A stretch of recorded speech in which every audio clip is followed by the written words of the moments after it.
तोते की जादुई भविष्यवाणी। बहुत समय पहले की बात है। एक गांव में रघु नाम का किसान रहता था। वह ईमानदार और मेहनती था, लेकिन किस्मत उससे नाराज थी। खेत में फसल खराब हो जाती, मवेशी बीमार पड़ते और पैसों की तंगी हमेशा बनी रहती। एक दिन उसे एक घायल तोता रास्ते में पड़ा मिला। रघु ने उसे अपने घर लाकर दाना पानी दिया और उसकी चोट पर मरहम लगाया। कुछ दिनों में तोता ठीक हो गया, लेकिन उड़ने की बजाय वह रघु से बातें करने लगा। वह कोई साधारण तोता नहीं था, बल्कि जादुई भविष्यवक्ता था। तोते ने कहा, रघु, तुमने मेरी जान बचाई है। अब मैं तुम्हें रोज एक दिन पहले की भविष्यवाणी बता सकता हूं। इससे तुम कठिनाइयों से बच सकते हो। अगले दिन तोते ने बताया, कल भारी बारिश होगी, अपने खेत की फसल आज ही काट लो। रघु ने वैसा ही किया और उसकी सारी फसल बच गई। फिर एक दिन तोते ने कहा, कल बाजार में गेहूं के दाम दोगुने होंगे, आज मत बेचो। और सच में वैसा ही हुआ। धीरे धीरे रघु की हालत सुधरने लगी। वह अमीर तो नहीं हुआ, लेकिन खुशहाल जरूर हो गया। एक दिन गांव के जमींदार को यह बात पता चली। उसने लालच में आकर तोते को चुराने की कोशिश की, लेकिन जैसे ही उसने पिंजरे को खोला, तोता उड़ गया। रघु दुखी हुआ, लेकिन वह समझ गया, सच्ची मदद बिना स्वार्थ के होती है और जादू सिर्फ चमत्कार में नहीं, बल्कि अच्छे कर्मों में भी छुपा होता है। सीख, जो दूसरों की मदद करता है, भाग्य भी उसकी मदद करता है। स्वार्थ और लालच से जादू नहीं मिलता, भलाई ही सबसे बड़ा जादू है। अक्ल की दुकान। एक गांव में पंडित हरिशंकर नाम का ज्ञानी व्यक्ति रहता था। उसने गांव के चौराहे पर एक अनोखी दुकान खोली, जिस पर लिखा था, यहां अक्ल बिकती है। लोग हौंसने लगे, अक्ल भी कभी बिकती है। लेकिन जिज्ञासा के चलते कुछ लोग दुकान पर पहुंचे।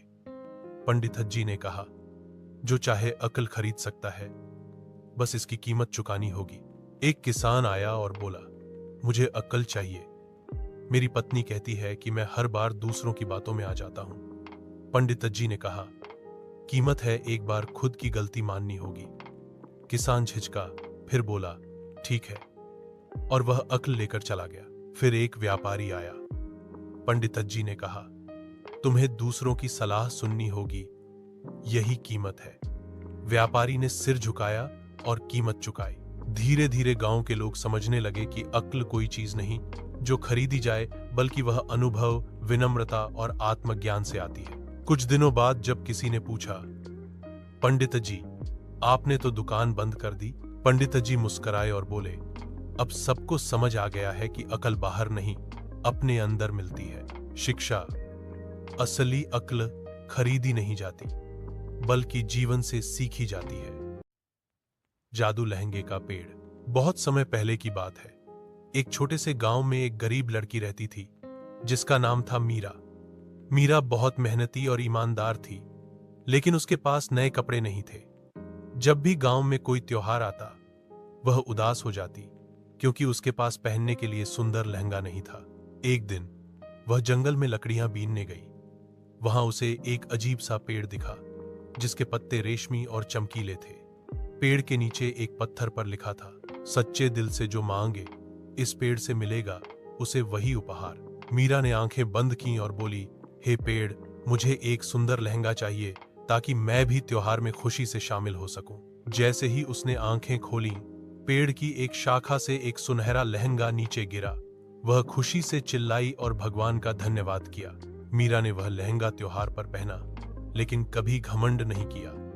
उसने गांव की दूसरी गरीब लड़कियों से कहा, अगर तुम्हारा दिल सच्चा हो तो पेड़ तुम्हारी मदद जरूर करेगा। धीरे धीरे गांव में कई लड़कियां उस पेड़ के पास गईं और उन्हें भी वही अनुभव हुआ। परंतु एक लालची लड़की, राधा, ने पेड़ से 5 लहंगे मांगे, पर पेड़ गुस्सा हो गया और उसके सारे लहंगे तुरंत गायब हो गए। तब से सब समझ गए कि जादू लहंगे का पेड़ केवल उन्हीं की मदद करता है जो सच्चे, ईमानदार और निस्वार्थ होते हैं। सीख, लोभ और लालच से कुछ नहीं मिलता। सच्चाई, ईमानदारी और निस्वार्थ भाव से मांगा गया वरदान ही फलता है। नदी किनारे परी और चुड़ैल का गांव। बहुत समय पहले एक घने जंगल के बीच एक नदी बहती थी। उसी नदी के किनारे एक रहस्यमयी गांव था, जहां परियां और चुड़ैलें एक साथ रहती थीं। परियां लोगों की मदद करतीं, जबकि चुड़ैलें बदमाशी करतीं। लेकिन गांव में एक नियम था, कोई भी एक दूसरे को बिना कारण नुकसान नहीं पहुंचा सकता। परी तारा सबसे दयालु थी। वह रोज नदी के पानी को साफ करती, पेड़ों पर फूल उगाती और बीमारों की सेवा करती। दूसरी ओर चुड़ैल जालिमा हमेशा जलन करती, क्योंकि लोग तारा से प्रेम करते थे। एक दिन गांव में पानी की बहुत भारी कमी हो गई। नदी सूखने लगी। सभी चिंतित हुए। तारा ने सभी परियों और चुड़ैलों को मिलाकर एक सभा बुलाई। वह बोली, हमें मिलकर जंगल को बचाना होगा, वरना सब नष्ट हो जाएगा। जालिमा ने पहले तारा का मजाक उड़ाया, पर जब उसने देखा कि तारा बिना रुके काम कर रही है, तो उसका दिल पिघल गया।